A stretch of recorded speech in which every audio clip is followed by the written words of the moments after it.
Welcome to the latest episode of the Retirement Cafe podcast, which is brought to you by retirement planning specialist MFP Wealth Management.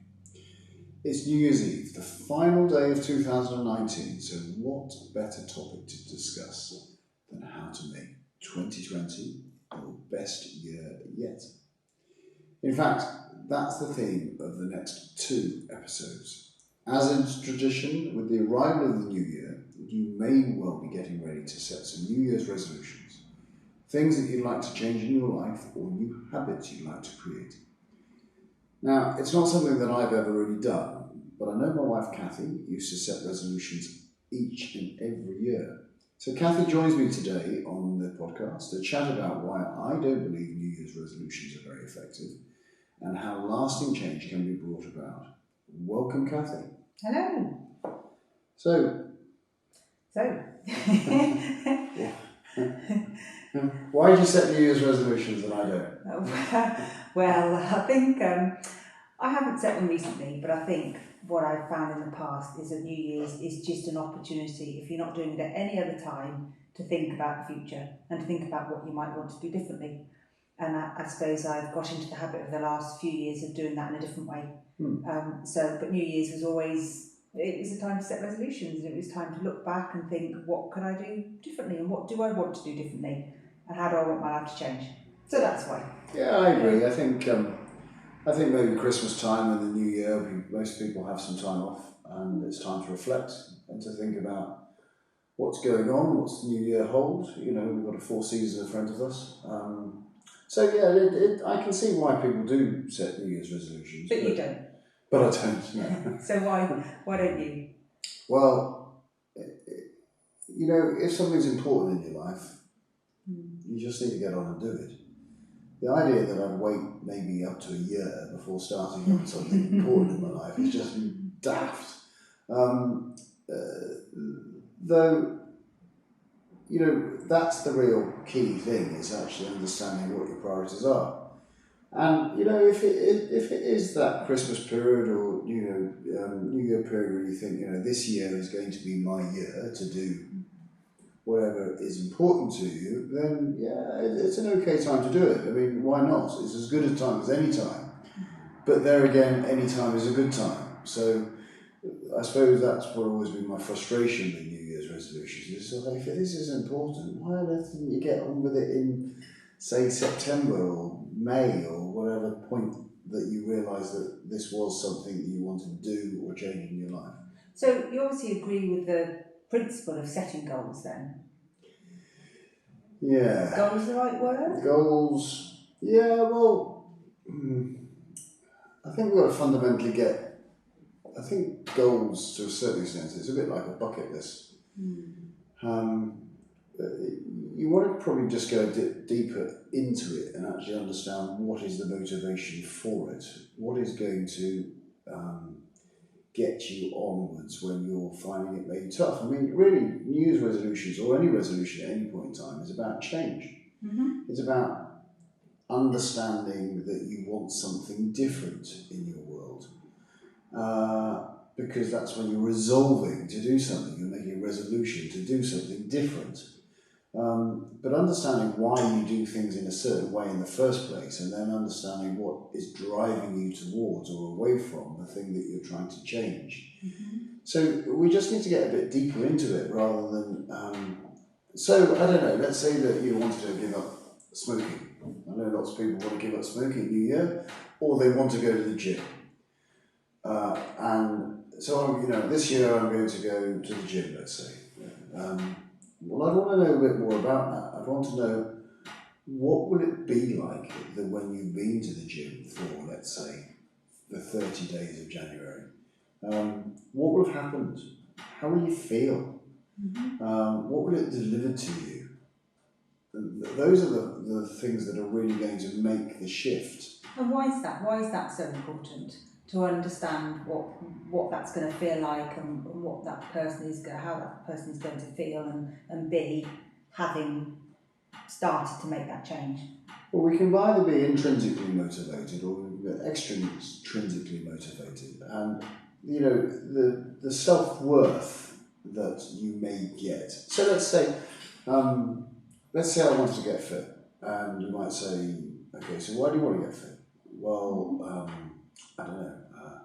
We have 2 young girls, so let's say, well, I'd like to be fit throughout their lives. That's why. That's possibly important. It is important, of course, but is it important to me? Now, other people will have different motivations, so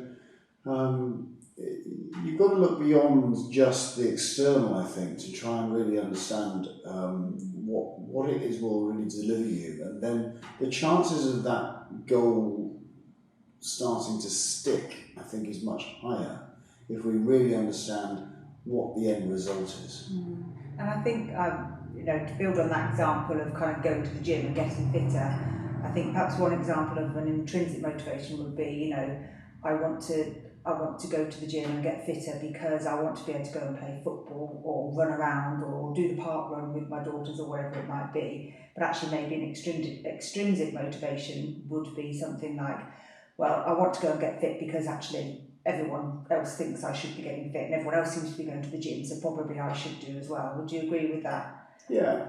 So if you said to me, I mean, you're fit already, so let's say, I don't know, let's say, give me an idea of a resolution that maybe you're going to have this year.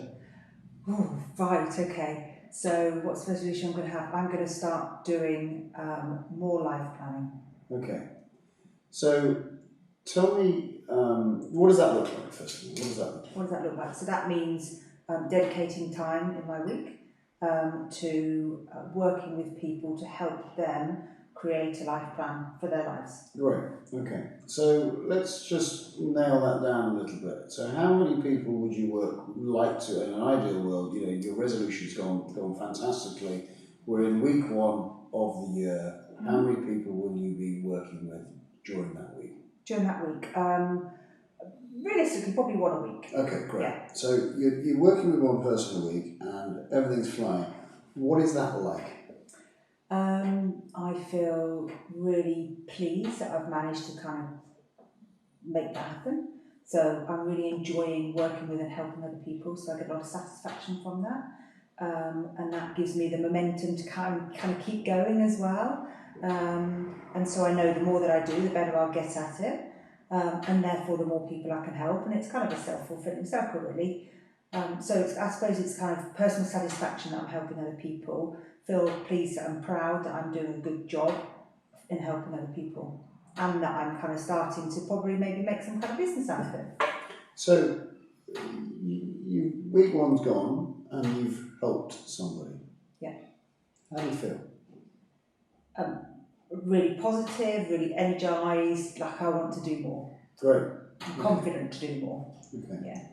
And so the end of January's gone and you've helped 4 couples or individuals create a life plan. Yeah. What's that like?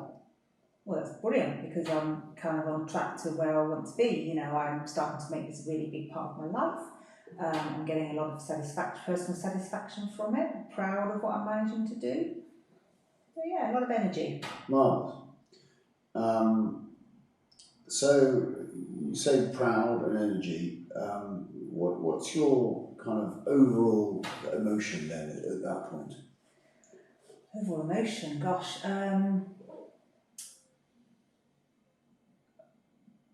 Probably proud actually. Yeah, proud to have made that leap and made it work. Yeah.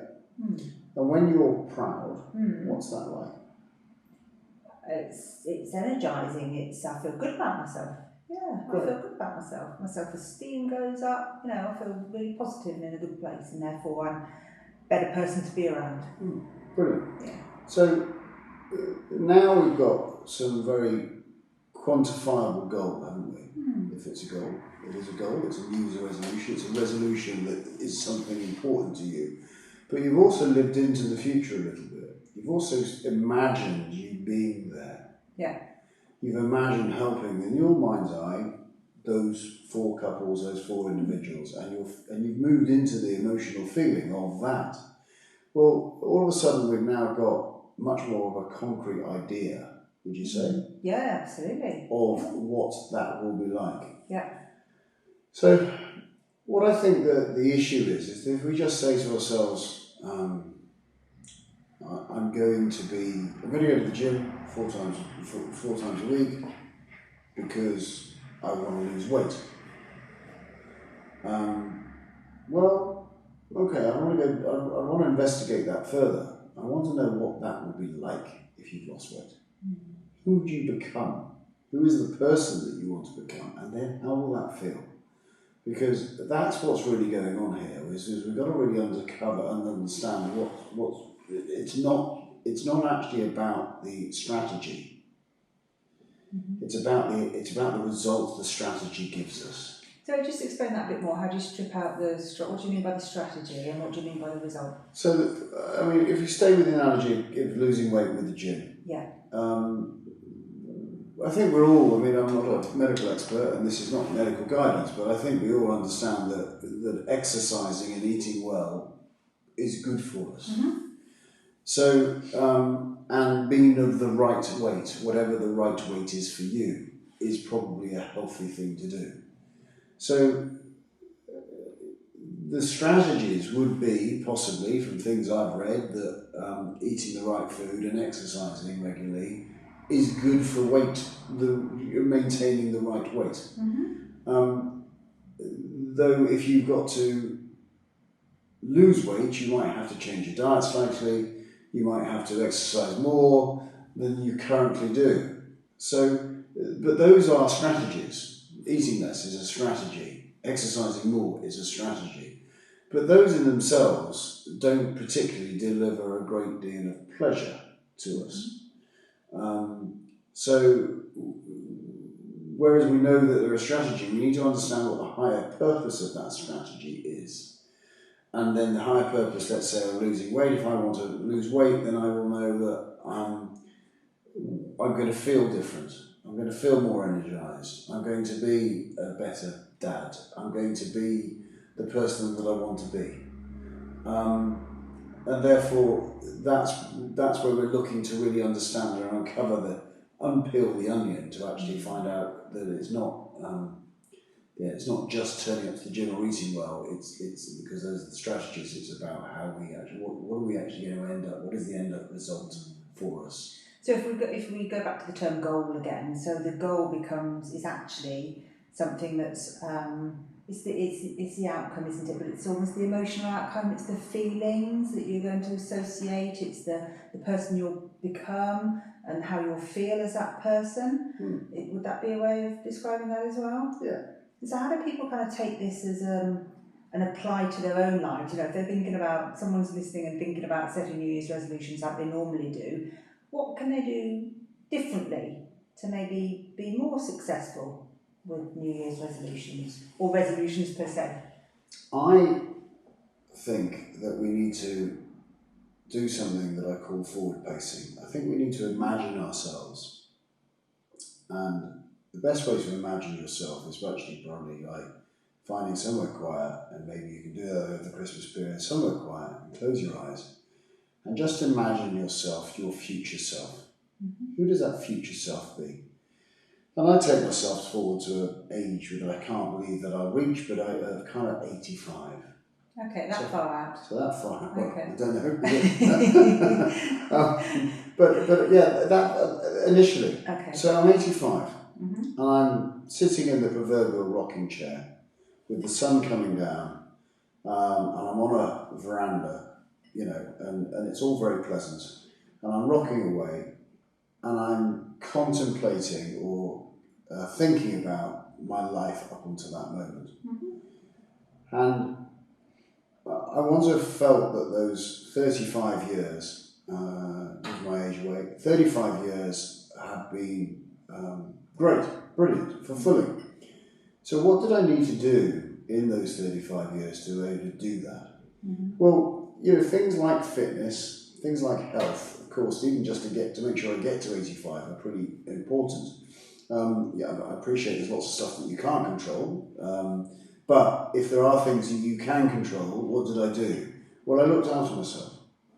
What did that deliver to me? Well, that delivered to me a life that I was part of my family's life, part of my children's life, part of my business life. I continue to be able to learn and grow and move ahead. So any strategies that I put in place to get to that 85 are the things that allowed me to have that great fulfilled life.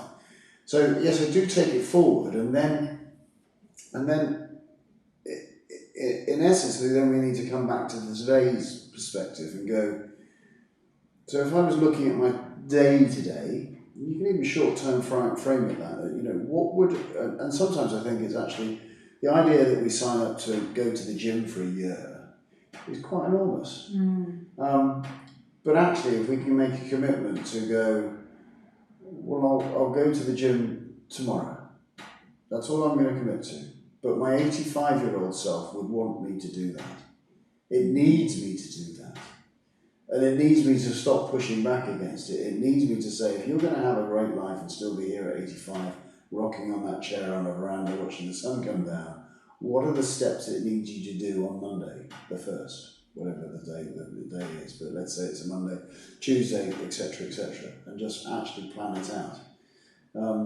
What does my future self need me to do today? So presumably, when you're projecting yourself forward and you're looking 35 years, you could come up with easily half a dozen things that are important for you to do between now and then. There might be something health related and something business related and family and spiritual and whatever, all sorts of things. So would you write those all down? Yeah, I would. And work on each one by one? I would. And obviously there are some big things. I think, health keeps coming out, but I think, just to be able to be here at 85, that's quite important. Yeah, it's kind of the foundation of everything. It is. And then, I'm continually curious about things, as you know. And it's making sure that, I've said a number of times, and many clients that I've worked with over the last year have heard me say this, but I think we need to learn to be as intelligent about how we spend our time as we spend our money. Yeah. We're lucky to talk to lots of clients who are very, very sensible about their money. That's why they take advice. They're sitting here with her and they're working out and doing cash flow modelling and all types of stuff. But lots of people don't really think about the exact amount of time they spend. And one of the questions I ask people when I'm doing group training is, if you could have an hour with a person who's no longer here, just one more hour, they've either left the country or they've died or what have you, they're just one more hour with someone that you had a real close connection with, how much would that, how much would you write a cheque for to be able to do that? And everyone nods and says, a lot of money. They'd write a lot of money to have an hour with their dad or their mum or their sister or their brother or whoever they lost. And what this does is just remind us of how precious time is. And we treat belongings very carefully, we treat money very carefully, but I'm not sure we treat our hours that we have as carefully. And we do know that hours are limited. We don't know when we're going to drop off this planet, and therefore we should be very considerate. And, having an opportunity to spend another hour with somebody, you might then look back in the future and go, wow, I'm so pleased I did that. So I suppose what I'm trying to get at is when you're planning, in essence, what you want to achieve, or your 85-year-old self is looking back on your life, you're looking at trying to prioritise the things that are important.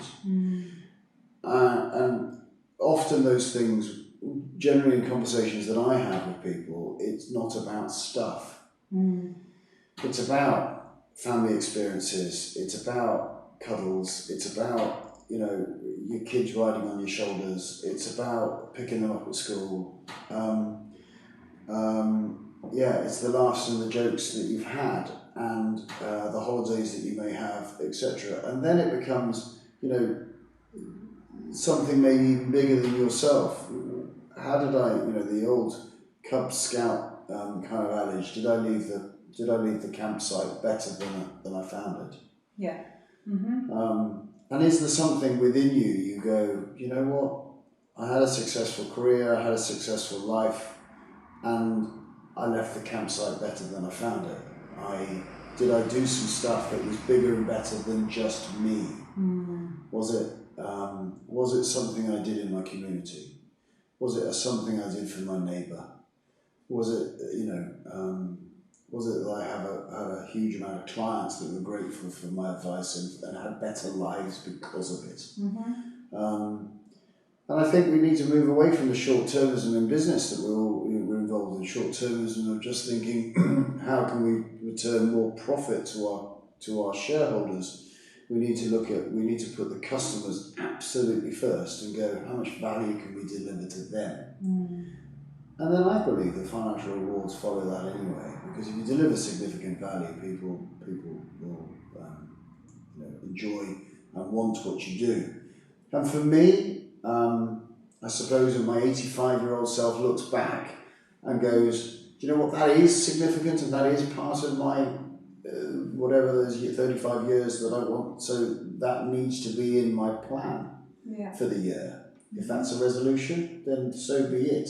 But at any point in the year, just working out what needs to be done for me to feel fulfilled at 85, because I can't quite work out. I've never managed to answer the question, what would make me fulfilled today? Yeah. Mm-hmm.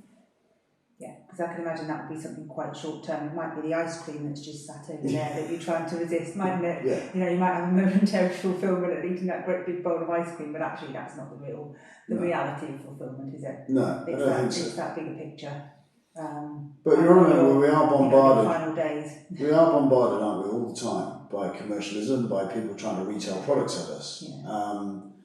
Whatever social media or platform that you're on, there's someone trying to sell something. So if someone's kind of gone through that process of kind of, you said about stepping forward, did you say? Yeah. You called it stepping forward. Looking back from 30 years, 40 years hence, or whatever, identifying what things need to be in your life for you to feel happy and satisfied at that point in time. So someone might have 3 or 4 or 5 things they think are important to them. What do they then do to actually kind of make them happen? I mean, you talked about kind of identifying what the first step is. Is there anything else that we should do to make that become a habit, I suppose? How do you make that ambition, that new way of being, a habit? Yeah, and it's tricky because lots of things people fall over the first hurdle, I believe, because something's quite huge. Yeah. So let's think about something which would be huge for me. So I've never learned a language. Mm-hmm. You speak a couple of languages, and I can't. I struggle to speak English. Right? I've learned one language, but I've never learned a second. Yeah. And that, to me, initial reaction would be that's quite large. That's a big ask. But let's say that was important to me. The first thing to do is go, why? Why is that important? What will it deliver to you? Well, I better go to France, and let's say it's French. I go to France and I can order, and I can communicate with people in France. That'd be quite cool. Mm-hmm. Yeah, but what would it be really like? Well, actually, no, it'd be really good because, I could be curious about the learning process. I'd feel proud about how it was. It'd be great. I mean, I feel there's an element of me feeling embarrassed when I'm in France. It's I'm useless at it. So. It would be really, really great for that to happen. But, okay, so why haven't we made it happen? Well, I haven't made it happen maybe for 1 or 2 reasons. First of all, I haven't made it a priority in my life. Mm-hmm. Second of all, I haven't really sat down and gone, how would my life be different if I had this skill? Yeah. And move into that, So what would it be really like? Well, actually, we could go for a month in France and you could speak French and I could, it would be really quite cool. Mm. Yeah, great. So so once you really understand there is some real motivation, and you're right, not just an extrinsic, but sometimes it may be that. Sometimes it's like, well, I haven't got a job here and I need it, who knows whether we can go to France and work in the future, but the may be that you're just embarrassed because you're going off to France and I'm the only one who can't speak French out of the whole family, or it may be that I really intrinsically want to do it because of what it delivered to me. I'm much keener on the intrinsic, but sometimes extrinsic motivation can be really powerful as well. Yeah. Mm-hmm. But coming back to, okay, so this is a massive goal in my head. How would I deal with it? The trick is, and this is from a friend of mine, David Heiner, and I draw this out for lots of people, but in essence it's, you create a little diamond or a triangle shape on a piece of paper, and a bit like building a pyramid. Mm-hmm. Is that how would you build a pyramid? Well, you build it one brick at a time. You don't, you can't put the top brick on the pyramid until you've done the ones at the bottom. So you just put the first brick in place. So what would, if I was coaching myself, what would the first thing I would do?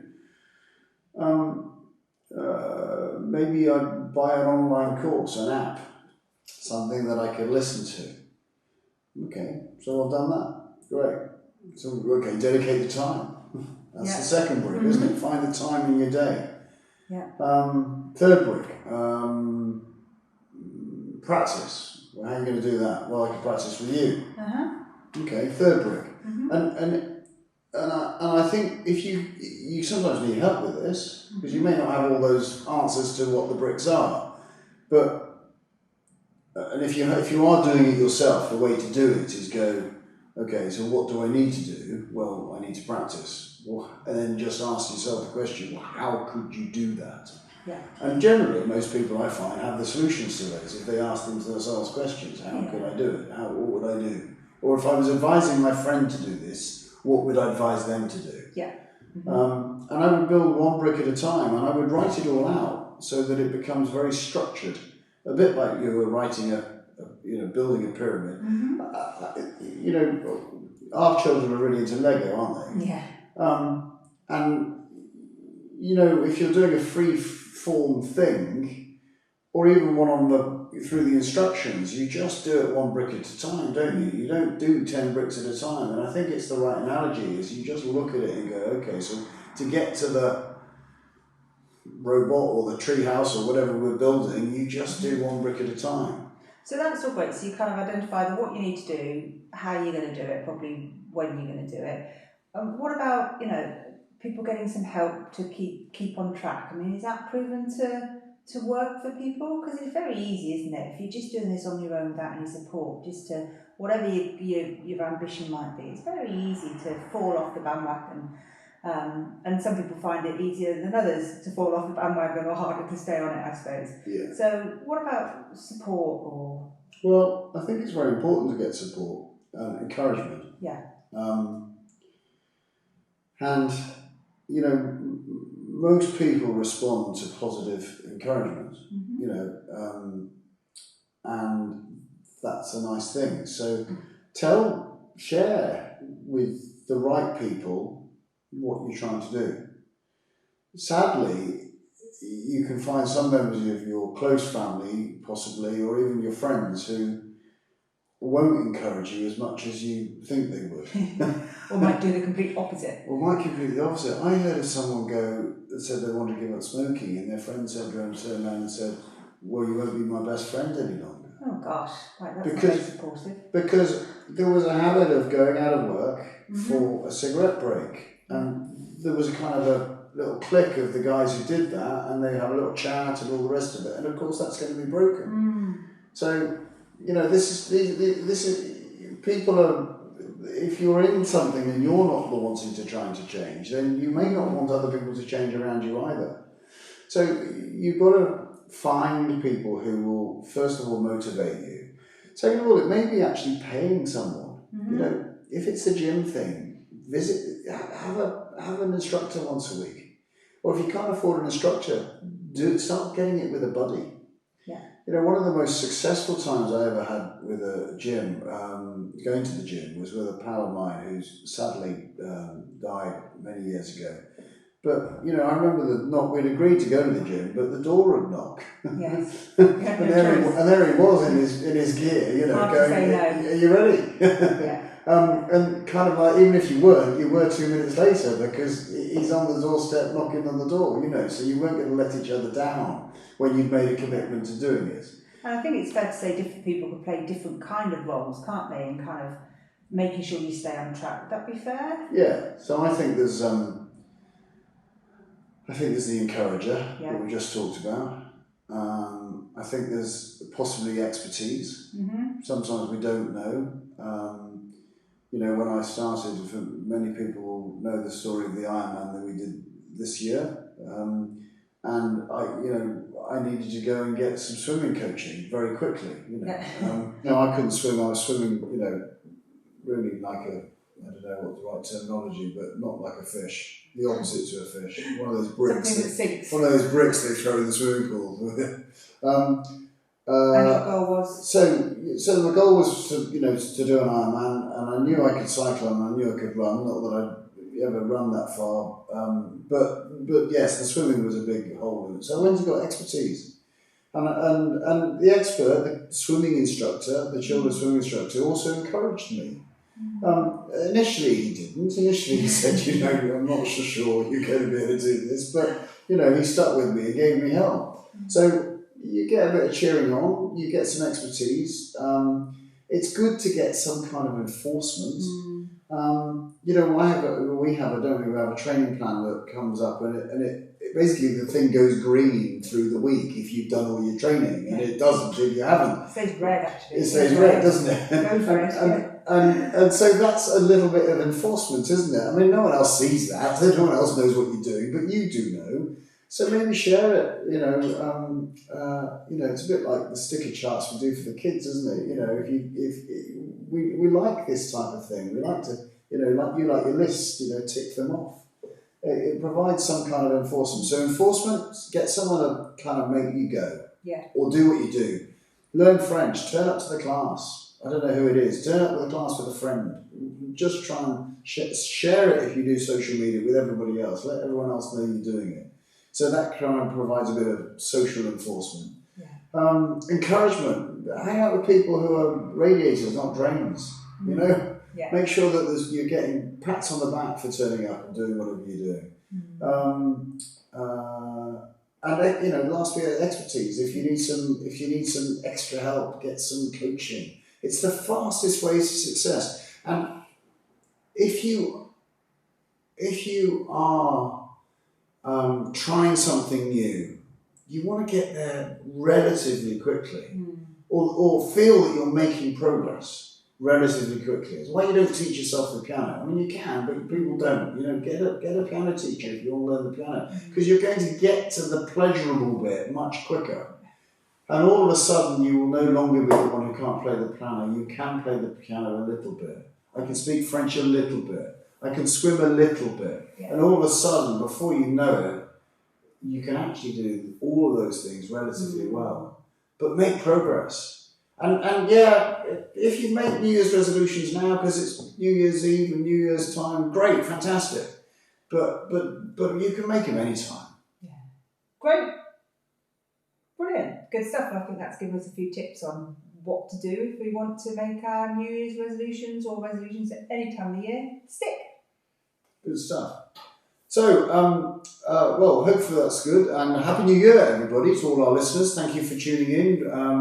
We've really enjoyed chatting to you and all the guests. Thank you for all the guests that we've had on this year. It's been absolutely brilliant. Our first year of the Retirement Cafe podcast. So, as always, if you'd like to find out more about financial life planning work we do at MFP Wealth Management, then check out the show notes on our website at retirementcafe.co.uk, where you'll find some useful links. You'll also be able to hire Kathy, I'm sure, so you can be one of those people that she helps every week during the year of 2020.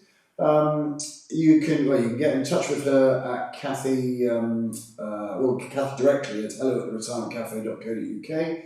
You can find me on Twitter at JustinKingCFP. I hope you've enjoyed this episode. If you have, please leave a review on iTunes to help more people like you to discover us. It really does help. You can also subscribe via iTunes or your preferred podcast player so you never miss an episode. Next week, I will be sharing what I consider to be the must-read books for 2020 to help you make 2020 your best year yet. For now, enjoy New Year's Eve and raise a toast to the start of 2020. I hope it's a truly fulfilling year for you. So until next time, this is Justin King helping you feel more informed in your retirement.